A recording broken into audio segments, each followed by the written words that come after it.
Hi, welcome to the Mind Factory. On this channel, we reproduce the latest results from the fields of deep learning, artificial intelligence, and robotics. This video is part of a series in which we're reproducing the results from a robotics paper called Learning Fine-Grained Bimanual Manipulation with Low-Cost Hardware from the research departments at Stanford and Berkeley. In this video, we're going to use some 3D printed parts which we obtained earlier to make the handles for a teleoperation interface for the robot that we're building. So if this kind of content sounds interesting to you, leave a like for the channel, consider subscribing, and let's get into the video.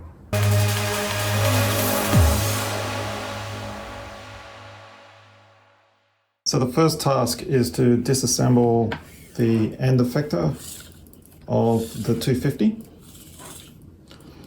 And you're going to want to keep a little box handy to put all the little parts that we're going to take off, because some of them we're going to use later. Okay, so the way we're going to do this is we're just going to unscrew these.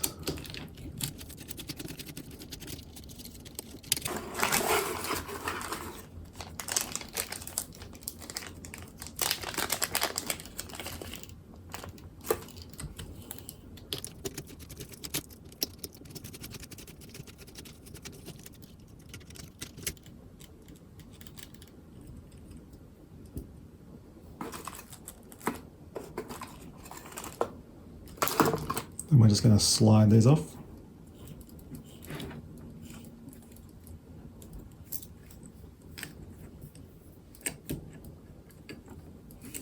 So that's just slid out like that.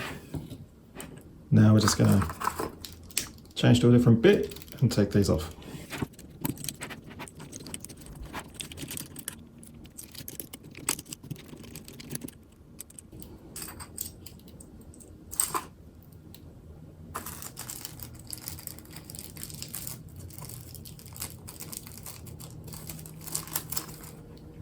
Okay, and now we're going to take these two off. Oh, lucky guess with a bit.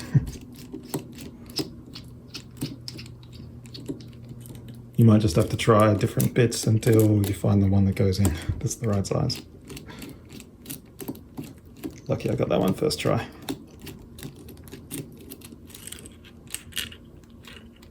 Okay.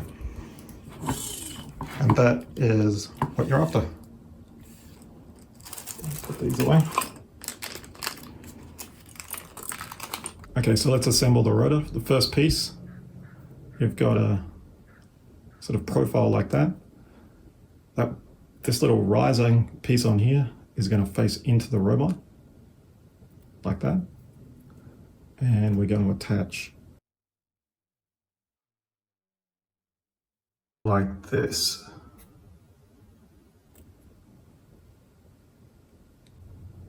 Just take a 2.58 millimeter screw with a hex head.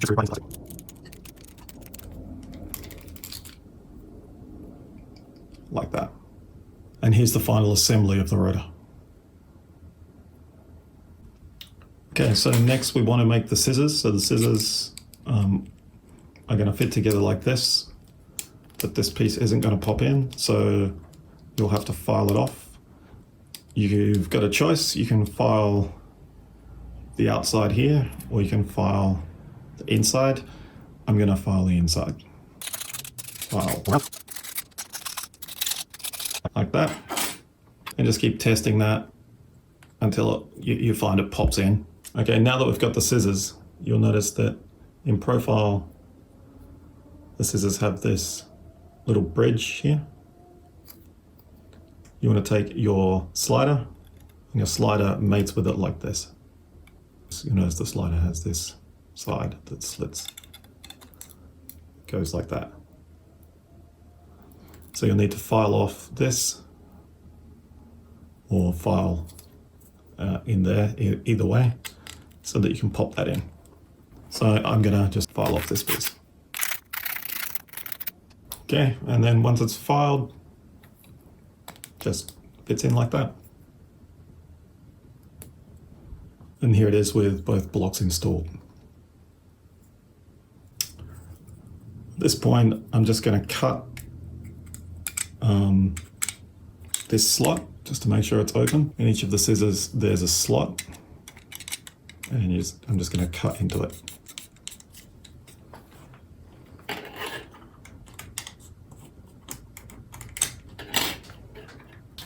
Okay, the next step is to take a 2.5 by 8mm hex bolt screw is what I used, and you'll see there's just a little hole in the top of the slider, and we're just going to screw this screw into the slider to make the thread. Just going to take that, screw it in a little bit. I have to screw it in all the way, just a little bit, just enough to get a thread there. Then take it out.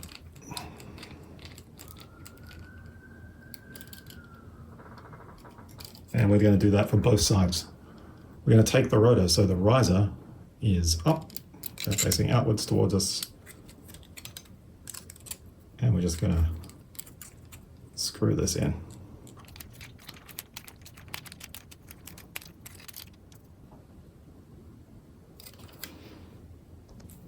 Okay, and there's what it's going to look like finally assembled.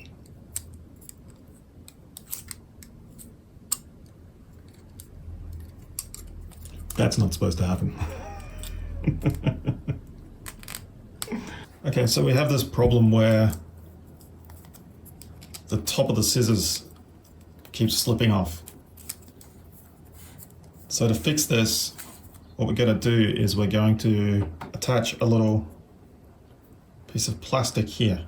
So I cut that plastic out of the top of a milk carton. Hopefully it'll be rigid enough. And what I'm going to do is I'm just going to drill a hole through the center here, and then we're just going to attach this with a bolt.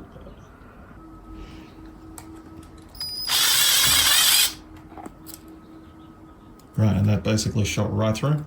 There's the hole. Then we just drill a little hole in the plastic. Then I'm just going to pop a washer on a 10mm M2.5 screw. Put it in the plastic. Just screw it down.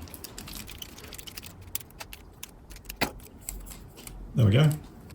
Okay, so the next part is to attach these Velcro strips. So what I'm going to do is just take it in my hand like this and just roll it around so it sort of loosely goes around my hand and sticks like that.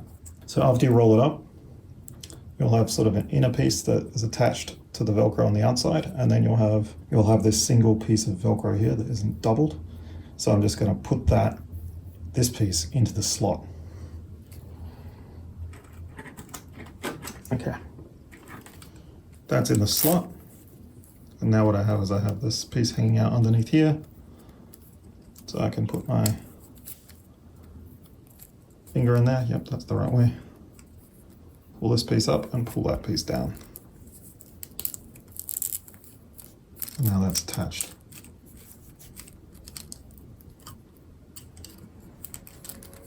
And then I can just trim off that excess. Okay, then that's attached.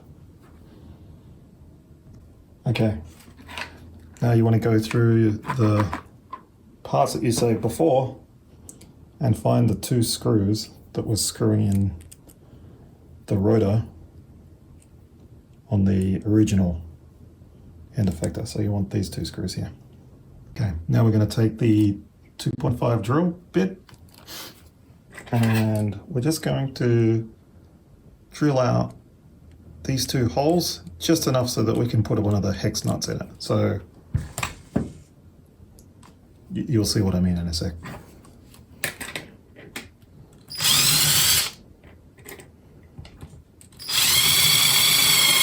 Okay, that's plenty. I probably drilled even a little too much there. Okay, now we just want to plug the arm in to the computer. First the power, then the USB.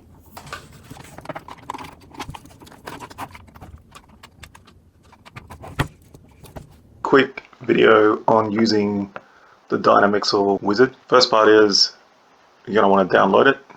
So So just search for Bimanual Wizard.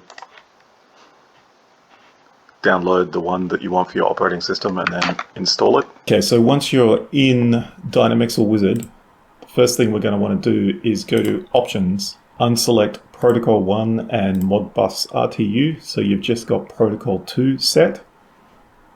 You should see your COM port here for the robot arm, so you're going to make sure that is set. And then we don't need all of these, we only need 1 million BPS. Also, you won't need to scan up to 252, 20 will do it. All right, that's fine. Okay, then we can hit scan, and it should find the arm, and this is what it will look like.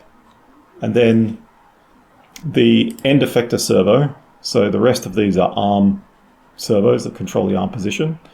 The servo 9 is the end effector servo, so we want to select that and then make sure we're set to position. If you want to check that you've got the right arm, you can just flick the LED on and check it. What we want to do is torque it and then set it to 180, or as close to 180 as we can get. There we go. 182 will do it. Anyway, the main thing is it's got to be in the neutral position. Now we've got to mount the handle onto the robot. So we want it to go this way. Okay. And attach an M3 30mm bolt through each of the bottom holes. Then you want a nut on each side of it. So one nut here and one nut there, and then one nut here on the end, which we're just going to slide into halfway. So we've got 3 nuts, 1, 2, 3. Now we'll take the scissors with our 2 bolts screwed in here. We're just going to attach them straight onto the motor horn. And it's going to be east-west. Then we want to take this and just slide it through.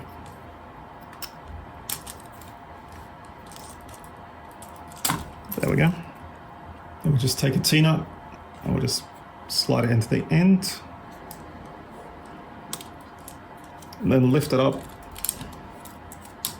Just screw the bolt into the T-nut. There we go. So that's screwed in. And then just the same on the other side.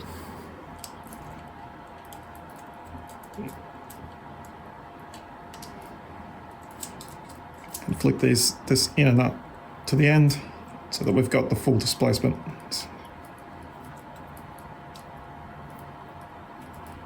And there we have it on both sides. Right, and now you should be able to torque that motor.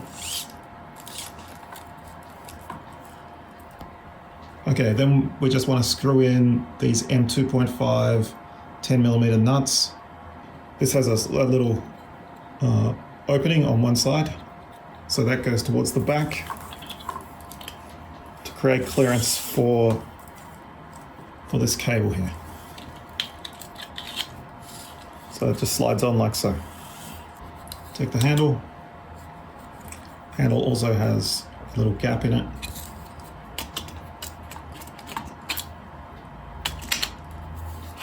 So just push that down. Now you can see this cable. This cable's clear. Okay, now just gonna screw those in.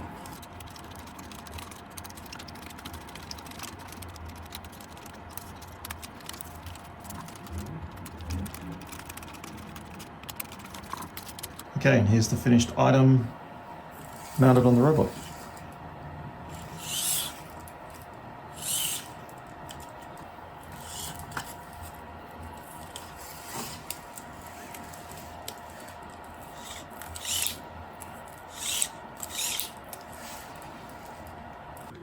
Okay, so yeah, this mechanism for the grippers was kind of interesting to build.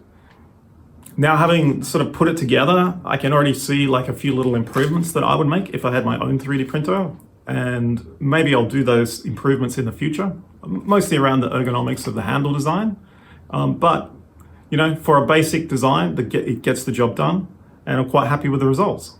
In the next video, we're going to mount the arms onto the frame. So I'll see you in the future.